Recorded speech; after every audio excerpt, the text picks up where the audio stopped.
বিভাগে বাছাই প্রক্রিয়াতে অনিয়ম, পাশাপাশি গঠনতন্ত্র এবং অন্যান্য আর্থিক অথবা বিভিন্ন দুর্নীতি বা অনিয়মের বিষয়ে এটা সার্বিক অভিযোগ নিয়ে আমরা আসছি। একটা সুনির্দিষ্ট একটা অভিযোগ ছিল, সেই অভিযোগের আলোকে আমরা এখান থেকে রেকর্ডপত্র সংগ্রহ করেছি। আমরা সকাল থেকে এই পর্যন্ত বিভিন্ন রেকর্ডপত্র পর্যালোচনা করলাম, বিভিন্ন ব্যক্তি সংশ্লিষ্ট যারা আছেন তাদের সবার সাথে কথা বললাম। কথা বলে এই আমরা মাত্র অভিযান এখনও আমরা শেষ করতে পারিনি, আমাদের কিছু কাজ এখনও বাকি আছে। আমরা আরও কিছু রেকর্ডপত্র পর্যালোচনা করব, সংগ্রহ করব, কিছু বক্তব্য গ্রহণ করব এই অবস্থায়। প্রক্রিয়াটা একটা সময় ছিল যেটা এন্ট্রিটা খুব সহজ ছিল, ইজি অ্যাক্সেস। সেই সময় প্লাস 60 or 70 এরকম একটা টিম অংশগ্রহণ করতে পারত। কিন্তু পরবর্তীতে দেখা যায় 2022-এর পর থেকে কিছু বার ক্রিয়েট করা হয়, একটা রেস্ট্রিকশন চলে আসে, সেখানে 2-3টার বেশি টিম পার্টিসিপেশন করতে পারে না। সেক্ষেত্রে এটা লেস কম্পিটিটিভ হয়ে যাচ্ছে, প্লাস আমাদের যে ন্যাশনাল টিমের জন্য ভালো প্লেয়ার তৈরির যে পাইপলাইনটা সেটা খুবই সীমিত হয়েছিল।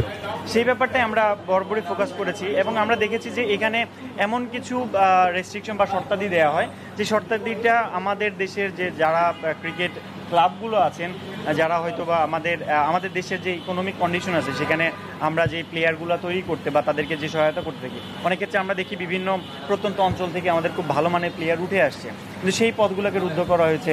আমাদের কাছে এটা প্রাথমিকভাবে মনে হচ্ছে। আচ্ছা, এর আগের যে বিষয়টা ছিল সেই অভিযোগটা আরেকটা টিম হ্যান্ডেল করছে, তাদের যে রিপোর্টিংটা তো সেটা আমি জানতে পারি না। আজকে আমার যে রিপোর্টিংটা ছিল এটা 3rd ডিভিশন কোয়ালিফাইংয়ের ইস্যুটা কতটুকু স্পষ্ট বা স্বচ্ছ কিনা, যৌক্তিকতা কতটুকু বা এর বৈধতা কেমন, এই ব্যাপারগুলো আমরা বাছাই প্রক্রিয়াতে অনিয়ম ছিল কিনা সেটা দেখলাম। পাশাপাশি বিসিবি যে গঠিত হয়েছে এটা একটা গঠনতন্ত্রের আলোকে পরিচালিত হচ্ছে, সেই গঠনতন্ত্রটাকে কতটুকু বৈধ বা কতটুকু সিদ্ধ সেই ব্যাপারটাও আমরা আজকে পর্যালোচনা করেছি। আমাদের কাছে অভিযোগ ছিল যে গঠনতন্ত্রে কিছু অ্যানোমালিজ আছে, আমরা সেই ব্যাপারটা দেখেছি। এখানে গঠনতন্ত্র নিয়ে যে কোয়েশ্চেনগুলো উঠেছিল সেক্ষেত্রে আদালতের একটা রায় ছিল, সেই জাজমেন্ট অনুযায়ী পরবর্তীতে গঠনতন্ত্র সংশোধিত হয়ে বর্তমানে সেটার আলোকে পরিচালিত হচ্ছে। তবে গঠনতন্ত্রে আমরা পর্যালোচনা বা যাচাইয়ের ক্ষেত্রে যে একটা বিষয় খেয়াল করেছি যে এখানে একটা খুব সুন্দর স্ট্রাকচার্ড এবং অর্গানাইজ একটা প্রতিষ্ঠান হিসেবে তৈরি হওয়ার কথা ছিল বিসিবি, কিন্তু এই জায়গাতে আমরা গ্যাপ পেয়েছি। এখানে সঠিক চাকরি বিধিমালা নেই বা একটা অর্গানাইজেশন হিসাবে স্ট্রাকচার বা সুগঠিত থাকবে সে ব্যাপারটাকে আমরা এখানে গ্যাপ দেখেছি। তো আমরা এই বিষয়টা আরও পর্যালোচনা করতে চাই, আমরা দেখতে চাই যে আদতে ব্যাপারটা কেমন এখানে, বা উদ্যোগ গ্রহণ করা হয়েছিল কিনা, বা এখানে ভবিষ্যতে কী কর্মপরিকল্পনা আছে, বিগত সময়ে কেন এটা তৈরি করা হয়নি, সেই বিষয়গুলো আমরা যাচাই করব। এনফোর্সমেন্ট অভিযান পরিচালনা করি, সেটার আলোকে একটা রিপোর্টিং করি, সেই রিপোর্টের প্রেক্ষিতে কমিশন যে সিদ্ধান্ত নেবে সেই সিদ্ধান্তের আলোকে পরবর্তী কার্যক্রম পরিচালিত হবে।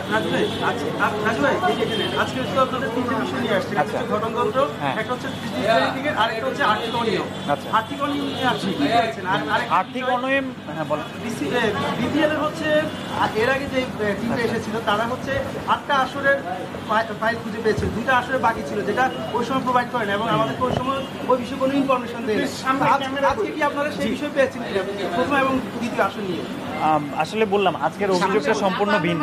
আমরা সেই অভিযোগটা নিয়ে কাজ করছি না যেটা পূর্বের টিম করেছে। পূর্বের টিমের কাজ তাদের ফলো আপে ছিল বা আছে, তারা সেটা নিয়ে কাজ করবে। এখন আমি সেই বিষয়ে কিছু বলতে পারছি না। তবে আজকের আর্থিকের বিষয়টা হচ্ছে, আপনারা রিসেন্ট একটা নিউজ দেখেছেন যে অ্যাকাউন্ট ট্রান্সফার হয়েছে, অ্যাকাউন্টে টাকা ট্রান্সফার হয়েছে ব্যাংক থেকে, সেই সংক্রান্ত রেকর্ডপত্র আমরা সংগ্রহ করেছি। যতটুকু জানতে পেরেছি তাদের গঠনতন্ত্র অনুযায়ী যেই সিগনেটরিগুলো থাকে তাদের সিগনেচারেই এই ট্রান্সফার করা হয়েছে।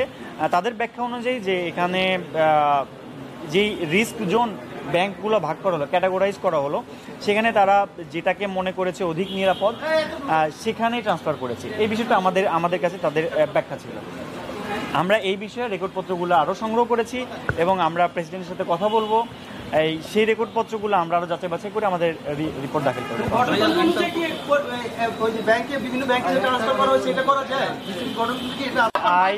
আর্থিক হিসাব পরিচালনার জন্য যারা অথরাইজড তারা এই হিসাব পরিচালনা করতে পারেন।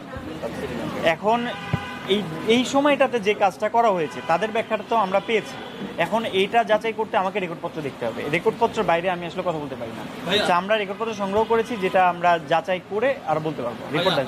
রিপোর্টটা হয়েছে এবং রিপোর্টটা আমরা দেখেছি। অগাস্ট মাসের 21 তারিখে ফারুক আহমেদ দায়িত্ব নিলেন। 21 তারিখ থেকে 30 তারিখের মধ্যে মোটামুটি একটা 50 কোটির উপরে ট্রান্সফার হলো। তখন পর্যন্ত সিগনেটরি নির্ধারিত না, কিন্তু দায়িত্ব নিয়ে প্রেসিডেন্ট, তখন কিন্তু ক্রিকেট বোর্ড অফ ডিরেক্টরস আছে, যেহেতু উনি প্রেসিডেন্ট, তার মানে একটা বোর্ড অফ ডিরেক্টরসের প্রেসিডেন্ট উনি। বোর্ড মিটিংও হয়েছে। বোর্ড মিটিংয়ে এই ব্যাপারটা, এই রিপোর্ট হওয়ার আগ পর্যন্ত গত মাস পর্যন্ত কোথাও আলোচনা করা হলো না। পোস্ট ফ্যাক্টর অ্যাপ্রুভাল করা হলো, 250 কোটি টাকা উত্তোলন, 238 কোটি টাকা ট্রান্সফার করা, অধিক নিরাপদ ব্যাংকের দিক অথবা ঝুঁকিপূর্ণ ব্যাংকের দিক। এই প্রসেসটাকে আপনি তো আমাদের গর্ব, দুর্নীতি নিয়ম সিদ্ধ হয় আপনি মনে করেন কিনা, নাম্বার 1।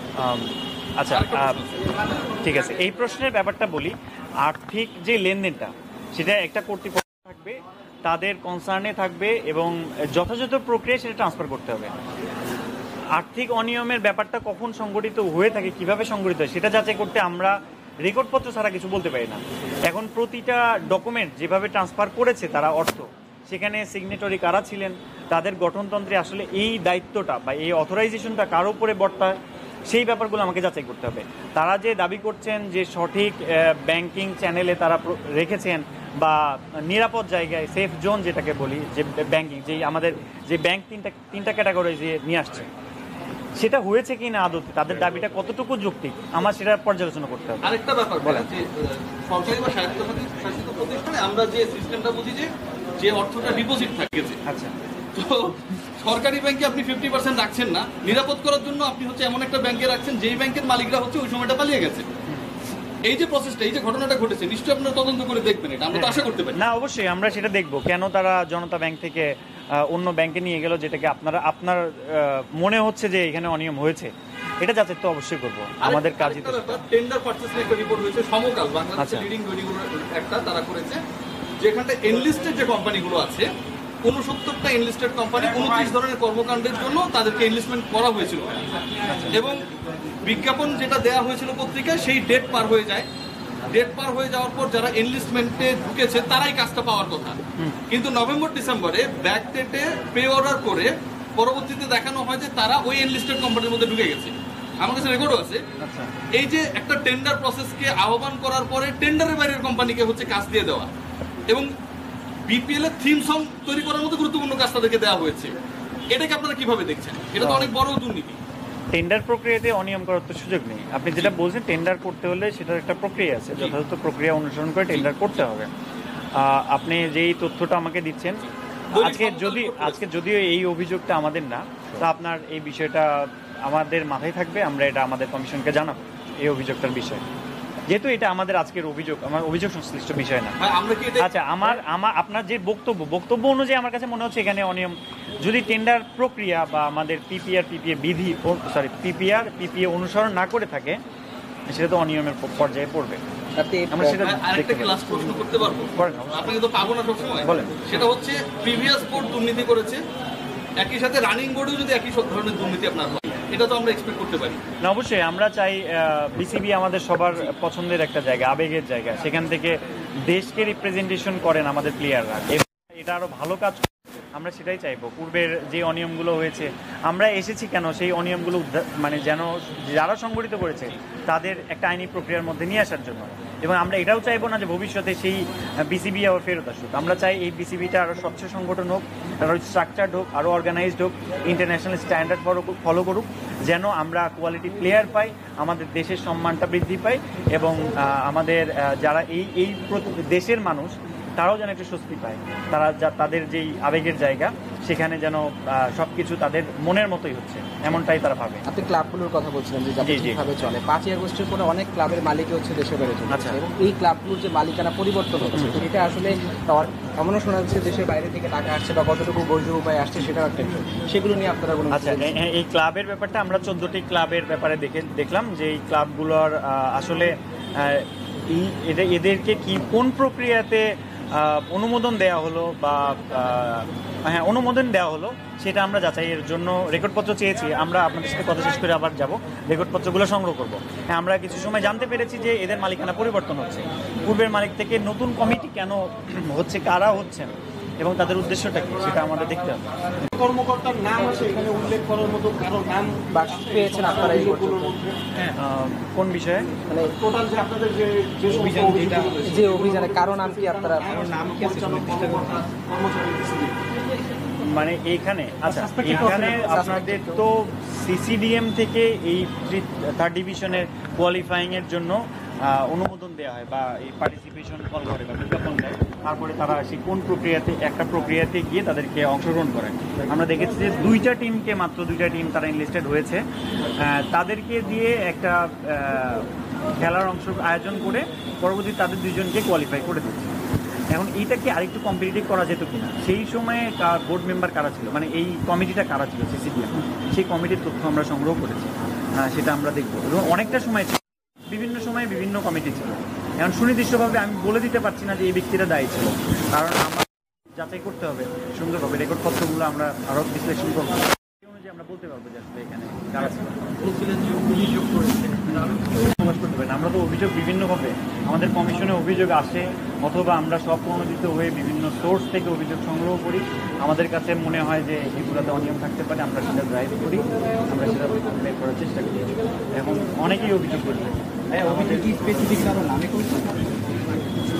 এখানে যে অভিযোগটা আসছে সেই অভিযোগ তো গঠনতন্ত্র নিয়ে থার্ড ডিভিশন বাছাই প্রক্রিয়া নেই, এখানে সিসিডিএম এ পুরোটা, সিসিডিএম এ তো অনেকজন ছিলেন কমিটি, এরপর সুনির্দিষ্ট ব্যক্তিত্ব নাম আছে। রাজু আহমেদ সহকারী পরিচালক।